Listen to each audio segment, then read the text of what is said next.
تو جادوگروں نے ہزاروں لاٹھیاں پھینکی, سانپ بن کے حضرت موسیٰ کی طرف دوڑنے لگی. قرآن کہہ رہے فَأَوْجَسَ فِي نَفْسِهِ خِیفَةً مُوسیٰ, موسیٰ نے دل میں کیا محسوس کیا؟ خوف. دیکھو قرآن کے الفاظ یہ نہیں ہے کہ موسیٰ گھبرانے لگے, کیونکہ اگر گھبرانے لگتے نا دشمن پہ روب ختم ہو جاتا, دشمن کہتا ہار گئے. قرآن دل کی کیفیت بیان کر رہے, موسیٰ نے گویا اپنے ظاہر پہ کنٹرول کیا ہوا تھا. سمجھ رہے, ظاہر پہ کیا کیا ہوا تھا حضرت موسیٰ علیہ السلام نے؟ کنٹرول کے, مجھے بالکل گھبراہٹ نہیں ہے. لیکن قرآن دل کی کیفیت بیان کر رہا ہے, دل میں کیا تھا؟ خوف. یہ بلاغت ہے. فَأَوْجَسَ فِي نَفْسِهِ, خَافَ موسیٰ نہیں ہے, موسیٰ خوفزدہ ہو گئے. اس لیے ہم کہتے ہیں نا فلاں خوفزدہ ہو گیا, تو اس سے یہ متبادر ہوتا ہے کہ یعنی دیکھنے میں ایسا لگ رہا تھا کیا ہو گیا, اس خوف کے آثار دل سے کہاں آئے؟ جسم پہ. حضرت موسیٰ نے اپنے اوپر کنٹرول کیا کہ یہ اتنا بڑا مقابلہ ہو رہا ہے اسلام اور کفر کا, ایمان اور کفر کا, کہ اگر میں گھبرانے لگا نا ان کے سامنے تو یہ ان سے ان کا مرال کیا ہو جائے گا؟ بلند. تو قرآن کہہ رہا ہے اوپر سے تو بڑے کانفیڈنس کے ساتھ, لیکن دل کی کیفیت کون جانتا ہے؟ اللہ. فَأَوْجَسَ فِي نَفْسِهِ, قرآن کہہ رہے ہے دل کے اندر موسیٰ کو خوف محسوس ہوا. قُلْنَا, ہم نے کہا, ہم نے کیا کہا؟ دل کے اندر وحی کی اللہ نے بھی. دل گھبرا رہا ہے تو دل میں وحی کی, لا تخف, اے موسیٰ خوف مت کر, انکا انت الاعلی, آج کے دن تو ہی غالب ہوگا. یہ نہیں کہا انکا الاعلی, نا نا نا نا نا, انکا الاعلی نہیں کہ تو غالب ہوگا. انکا, دیکھو انکا معنی بھی وہی ہے جو انکا انتا ہے. کا مطلب بھی تو, انتا کا معنی بھی تو. تو جب ایک دفعہ کا کہہ دیا تو دوبارہ انتا کہنے کی کیا ضرورت ہے بھائی؟ ابے چھوڑو یار, رہنے تو, تم لوگ کو بہت مشکل ہے بات سمجھانا. مجھے مزہ آ رہا ہے نا اس آیت میں, وہ آپ سوچ بھی نہیں سکتے. قرآن یہ نہیں کہہ رہا انک الاعلی کہ تو کیا ہو جائے گا, تو ہی برتر ہوگا, تو ہی غالب ہوگا. انکا انتا, یہ تاکید کے لیے, اے موسیٰ تو, صرف تو, ٹھیک ہے نا, اکیلا. الاعلی, اور اعلی بھی نہیں ہے. اصولی طور پر خبر پر الف لام داخل نہیں ہوتا. گرامر کے لحاظ سے اصولی طور پر انکا انتا اعلی ہونا چاہیے, یا انکا, سوری انتا نہیں, انکا اعلی. مبتدا معرفہ ہوتا ہے, خبر کیا ہوتی ہے؟ نکرہ. سمجھتے نہیں ہو بات کو, جب پڑھو گے نہیں رات کو تو سمجھو گے نہیں بات کو. انکا اعلی ہونا چاہیے, اے موسیٰ تو غالب آ جائے گا, یہ مطلب ہوگا سیدھا سیدھا ترجمہ اس. اللہ نے اعلی پہ الف لام لگا دیا. الف لام جب لگتا ہے نا کسی, تو وہ کسی اسپیسیفک چیز کو کہتے ہیں. جیسے کتاب کا مطلب کوئی بھی کتاب, الکتاب کا مطلب کوئی اسپیسیفک, کوئی خاص کتاب. آپ جب کہتے ہیں بندہ آیا ہے, بچے گھر میں آ کے بتا رہے ہوتے ہیں پنجاب میں بندہ آیا ہے, کراچی میں کہتے ہیں آدمی آیا ہے کوئی. یہ بندہ کا لفظ پنجاب سے امپورٹ ہوا ہے. کراچی میں لوگ کہتے تھے کوئی انسان آیا ہے, کوئی آدمی آیا ہے, تو پنجاب میں کیا کہتے ہیں اس کو؟ بندہ آیا ہے. اچھا شگون کے انسان کا بچہ بن جائے, وہ بندہ بن جائے, ٹھیک ہے نا. تو ہم جب کہتے ہیں کوئی بندہ آیا ہے, یہ ایک بندہ آیا ہے, تو وہ ان نون ہوتا ہے. اکثر ابو کو بتا رہے ہوتے ہیں ابو ایک انکل آئے ہیں, اس کا مطلب کیا ہوتا ہے؟ کوئی ہے. لیکن اگر ایسا بندہ آیا ہو جس کا آپ کو پتا ہو, یعنی پہلے آ چکا ہو اور آپ اس کے انتظار کر رہے ہو, وہ اسپیسیفک وہ بندہ آ چکا ہو, تو عربی میں کہیں گے البندہ. بندہ عربی کا لفظ نہیں, لیکن میں سمجھانے کے لیے, جا رجل یو سڑے راغلے, یو سڑے کہیں گے نا, یو سڑے راغلے, موقع دے کے بھاگ لے. ایک بندہ آیا ہے, جا الرجل, تو اس کا مطلب وہ ایک مخصوص بندہ ہے جس کا پہلے سے آپ کی کھوپڑی میں تصور ہے. تو قرآن کہہ رہا ہے انکا انت الاعلی. الاعلی کا مطلب کہ جب مقابلہ ہو رہا ہے نا, تو جو شخص برتر آنے والا ہے, لوگوں کے ذہن میں گویا کہ اس کا ایک تصور ہے کہ ایک نہ ایک جیتے گا, تو وہ جو جیتنے والا مخصوص شخص ہے, آپ کے علاوہ کوئی بھی نہیں ہے وہ, اور صرف آپ ہی ہو. الاعلی کون ہے آج؟ الاعلی, اعلی نہیں بلکہ الاعلی کون ہے؟ پورا ترجمہ ہو نہیں سکتا اس کا. وہ کون ہے؟ اے موسیٰ صرف اور صرف تو ہی ہے. تو لا تخف, تجھے خوفزدہ ہونے کی ضرورت نہیں ہے. تو کیا بات کر رہا تھا میں, یہ آیت کہاں سے آ گئی؟ ہاں, تو یہی نبی صلی اللہ علیہ وسلم نے جو فرمایا نا, مل مسئول عنہا بأعلم من السائل, یہ بھی کیا ہے؟ بلاغت ہے. جس سے پوچھا جا رہا ہے وہ سائل, مسئول سائل سے زیادہ نہیں جانتا. تو پھر حضرت جبریل نے, وہ جو انسان تھے, وہ جبریل تھے, انسان کی شکل میں آئے تھے, انہوں نے پوچھا کہ علامات بتائیں, تو آپ نے فرمایا انت لد الامۃ ربتہا. اس حدیث پہ جو ادب والی بات ہے وہ میں بھی گچی پکڑ کے رکھنا بھول نہ جاؤں, لیکن اس حدیث میں بات آ گئی ہے. تو ایک دلچسپ بات کیا ہے, آپ نے قیامت کی پہلی علامت بتائی کہ باندی اپنے آقا کو جنے گی. یعنی لونڈی اور غلام سے جو بچہ پیدا ہوگا وہ ماں کا بیٹا کم اور ماں کا باپ بولو زیادہ, ماں کا مولا اور ماں کا آقا زیادہ ہوگا. غلام کی مثال نہیں دی کیونکہ غلام مرد ہوتا ہے نا, اس پہ تصرف تھوڑا سا پھر بھی کم ہوتا ہے, یعنی وہ آپ کی ملکیت میں ہوتا ہے لیکن اس پہ کنٹرول کم ہوتا ہے کیونکہ آدمی ہے. جب عورت آپ کی ملکیت میں ہوتی ہے, لونڈی, اس پہ وہ تو کمزور ہے نا, اس پہ کیا ہوتا ہے آپ کا تصرف زیادہ. تو جو مکمل غلام اور باندی تھی وہ جب جنے گی جس نسل کو, تو ہونا تو یہ چاہیے تھا کہ جس نے جنا ہے اس کا مقام اونچا, لیکن جس کو جنے گی نا وہی اس پہ کیا کرے گا. یعنی ماں کا تو ایسا حق ہے نا, ماں کو تو ساری دنیا جانتی ہے نا کہ ماں نے کیسے گود میں پالا, کیسے جنا, اور لوگ ماں کے تانے دیتے ہیں نا. حضرت موسیٰ علیہ الصلوۃ والسلام نے جب حضرت ہارون کی داڑھی پکڑ کے کھینچی ہے نا, جب حضرت موسیٰ علیہ السلام کوہ طور پہ گئے تورات لینے, پیچھے بنی اسرائیل نے بچڑے کی عبادت شروع کر دی. ہارون علیہ السلام کو نگران بنا کے گئے تھے کہ ذرا ان کی حفاظت کرنا, بڑے نالائق لوگ ہیں, دائیں بائیں نہ ہو جائیں. تو جب واپس آئے تو دیکھا کہ وہ کیا کر رہے ہیں, بچڑے کی عبادت. تو حضرت موسیٰ کو سب سے پہلے غصہ کس پر آیا؟ حضرت ہارون پر. اپنے بھائی کی داڑھی پکڑ کے کھینچی کہ ما منعک اذ رأیتہم ضلوا, یہ گمراہ ہو رہے تھے, آپ نے روکا کیوں نہیں؟ تو حضرت ہارون نے کیا کہا, باپ کا واسطہ نہیں دیا بلکہ ماں کا. لا یبن اماں, اے میری اماں کے بیٹے, اے میری ماں کے بیٹے, کیونکہ یہ رشتہ فوراً سمجھ میں آتا ہے. ماں کا واسطہ کیونکہ محبت کی علامت ہے نا.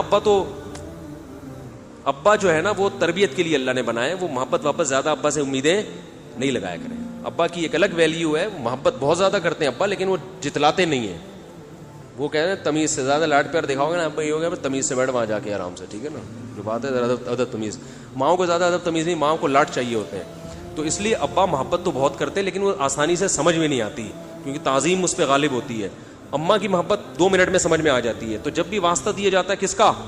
اماں کا. تو حضرت ہارون بھی واسطہ کس کا دے رہے ہیں کہ بھائی ایک ہی ماں کے ہم دونوں اولاد ہیں, آپ اتنی سختی تو نہ کریں نا, ماں کا واسطہ دے رہا ہوں آپ کو, یبن اماں, اے میری اماں کے بیٹے.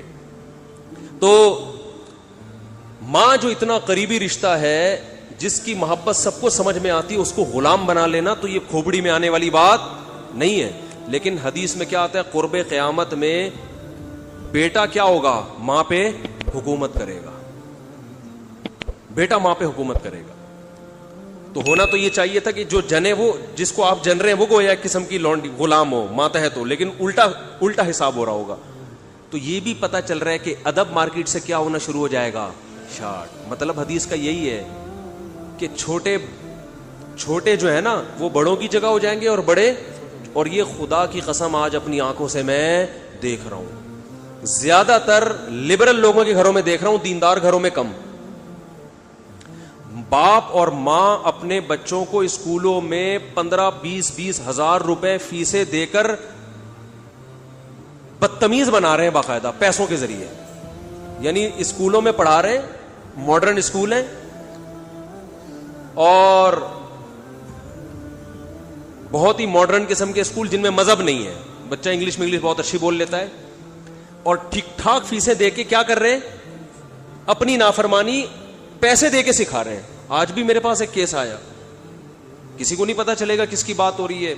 ایک صاحب نے کہا میں نے اپنی بچی کو ایڈمیشن کروایا, میں 20 ہزار روپے فیسیں دے رہا ہوں, اور وہ چرس پی رہی ہے, وہ پتہ نہیں کتنے لڑکوں سے دوستیاں لگا رہی ہے. تعلیم کو فوکس کرنے کے چکر میں تہذیب کا بیڑا غرق کر دیا. یعنی گویا کہ پیسے دے کے باقاعدہ کیا جا رہا ہے, اپنے بچوں کو خراب کیا جا رہا ہے. تو جنا بھی خود, احسان بھی خود کیا, اور نکلا کیا رزلٹ؟ وہی آپ پہ کیا کر رہا ہے حکومت, وہ آپ کی ایک بات ماننے کے لیے تیار نہیں ہے. تو یہ وہ دور ہے جس سے ہم گزر رہے ہیں. تو اس میں بھی ادب کی تلقین کی گئی ہے. جب کچھ اس طرح کے لوگ آتے ہیں نا میرے پاس, کہ باپ بیٹا بیٹھا ہوا ہوتا ہے اور باپ اپنے بیٹے کی شکایتیں کر رہا ہوتا ہے بڑے دھیمے لہجے میں کہ بچے کو غصہ نہ آ جائے, اور بیٹا جواب دے رہا ہوتا ہے بڑی اونچی آواز میں. یہ میں نے بہت دیکھ لیا ہے, بہت دیکھ لیا اپنی زندگی میں. اس سے مجھے فوراً وہ حدیث یاد آتی ہے کہ اس کو باپ ہونا چاہیے اور اس کو بیٹا. باپ کو یہ ڈر لگتا ہے کہ یار اب میری اولاد ہے, یار میں کوئی اونچی آواز سے سخت ایک دم میٹر نہ گھوم جائے. دیکھو یہ اولاد کے نالائق ہونے کی علامت ہے کہ آپ نے اپنے باپ کو یہ اتھارٹی نہیں دی ہے کہ وہ آپ کو ڈانٹ سکے. اگر آپ کا باپ آپ کو ڈانٹتے ہوئے گھبراتا ہے نا, خدا کی قسم یہ باپ کے خراب ہونے کی دلیل نہیں ہے, یہ اولاد کے خراب ہونے کی دلیل ہے. یہ اولاد کے خراب, وہ ڈر لگتا ہے اس کو کہ یار کچھ بول دوں تو ایسا نہ ہو ناراض ہو جائے گی. میں نہیں کہہ رہا اولاد پہ بیجا سختیاں کریں یا خام خامے ڈانٹ ڈپٹ کرتے رہے, اس سے تو ڈپریشن کے مریض بنتے ہیں. ماں باپ ظلم بھی کرتے ہیں. اس پہ میں انشاءاللہ بیان کروں گا کہ میرا ارادہ ہے, میں نے جو سینٹ میں بل پیش ہوا نا کہ ماں باپ کو اولاد پہ ہاتھ اٹھانے کی اجازت نہیں, شوہر کو بیوی کو ڈانٹنے کی اجازت نہیں, تو یہ بالکل خلاف ہے. لیکن اس کا ناجائز فائدہ بھی اٹھایا جاتا ہے. تو ماں باپ کو بلا وجہ اولاد پہ ہاتھ اٹھانا شرعن جائز. آج ایک صاحب بحث کرنے لگے کہ مجھے اجازت دی ہے شریعت نے کہ میں اپنے بچے کو تھپڑ مار سکتا ہوں. میں نے کہا آپ کو اجازت شریعت نے نہیں دی ہے کہ بلا وجہ آپ اپنے بچے پہ ہاتھ اٹھائیں, اور خاص طور پہ نابالغ پہ. نابالغ کے حقوق اسلام میں بہت زیادہ ہیں. ماں کو اجازت نہیں اپنا غصہ آپ کسی اور پہ رہے نکال کس پہ رہی ہے. میں نے ماؤں کو دیکھا ہے طبیعت خراب ہے جھنجلا رہی ہے, بچے کو پکڑ کے طبیعت سے کوٹ دیا اس کو, وہ بیچارہ. بعض بچے ماں کی چنگیز خان جیسی مائیں ہوتی ہیں, وہ بچے ٹھٹر ٹھٹر کے ان کی جو گروتھ ہے نا وہی رک جاتی ہے ان کی. اتنا سختی کا ماحول انہوں نے گھر میں دیکھا ہوتا ہے. تو یہ نہ باپ کے لیے جائز ہے اور نہ ماں کے لیے. تو اس میں علماء کے واقعات بھی سناؤں گا کہ اپنی اولاد کو مارنے سے پہلے کیا ان کے اصول تھے کہ ہم زیادتی نہ کر بیٹھے. تو یہ بھی ہے. اچھا خیر, تو جلدی سے بات کو یہ سمیٹ کے ختم کرتا ہوں. یہ کیا ہو گیا. تو رسول اللہ صلی اللہ علیہ وسلم کی محفل میں حضرت جبریل آئے. تو حضرت عمر فرماتے ہیں, تو حضرت عمر رضی اللہ تعالیٰ عنہ فرماتے ہیں فلبثت ملیہ, میں نے جب یہ منظر دیکھا تو میں بہت دنوں تک ٹھہرا رہا.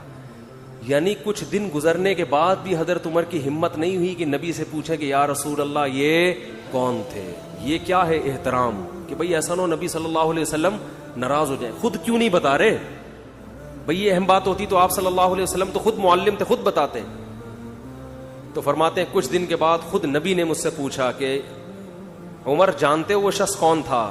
میں نے کہا اللہ اس کے رسول ہی زیادہ جانتے ہیں. فرمایا ہذا جبریل اتاکم یعلمکم دینکم, یہ جبریل تھے انسانی شکل میں آئے تھے تمہیں تمہارا دین سکھانے کے لیے. اس سے پتہ چلتا ہے کہ تعلیم کا صرف یہ طریقہ نہیں ہے کہ استاذ بیٹھ کے بچوں کو پڑھاتا رہے سارا دن بیٹھ کے. یہ نیچرل وے آف ٹیچنگ ہے کہ ایک ماحول بنا دیا, ایک شخص آ رہا ہے, صحابہ اچھا پھر ایک تعجب کی فضا قائم کی گئی تاکہ نا ان کو یہ محفل یاد رہے. اگر ایسا ہی ہوتا وہ نارمل ڈریس سفر والے ڈریس میں آتے تو یہ تو نارمل مجلس ہے, بھائی کوئی مسافر آیا ہے. ایسا ایک مخمسے میں ڈالا گیا کیونکہ جب کوئی ایسی عجیب سی محفل ہوتی ہے نا تو دماغوں میں بیٹھ جاتی ہے, اس کا ایک ایک منظر یاد رہتا ہے. تو اس سے ماحول کی تبدیلی کا بھی انسان پہ اثر پڑتا ہے. تو صحابہ کیا کر رہے ہیں, نبی صلی اللہ علیہ وسلم سے سوال پوچھنے سے پہلے ایک اور واقعہ سنا کے بس یہ میں ٹاپک ختم کرتا ہوں. ایک اور واقعہ ہے, حدیث میں آتا ہے کہ آپ صلی اللہ علیہ وسلم نے ظہر یا عصر کی نماز پڑھائی, صحیح حدیث ہے. اس میں آپ نے 4 کی جگہ 3 رکعتیں پڑھا دی. کتنی؟ 3. اب صحابہ سوال نہیں پوچھ رہے کہ یا رسول اللہ یہ آپ سے غلطی سے ایسا ہوا ہے, کیا ہوا ہے, خوف زدہ. حضرت ابو بکر اور عمر بالکل پیچھے بیٹھے ہوئے ہیں. حدیث میں آتا فہابا ان یتکلما, آپ گھبرائے کہ آپ اس بارے میں نبی سے سوال پوچھیں. کیوں؟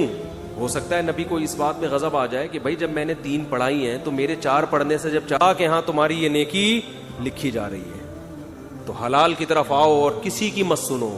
سمجھتے ہو, بائک پہ گاڑی پہ پہلے سے موسٹ وانٹیڈ لکھ کے لگا دو, کسی کی مت سنو, اس میں ٹینشنیں آئیں گی, برداشت کرو اللہ کے لیے.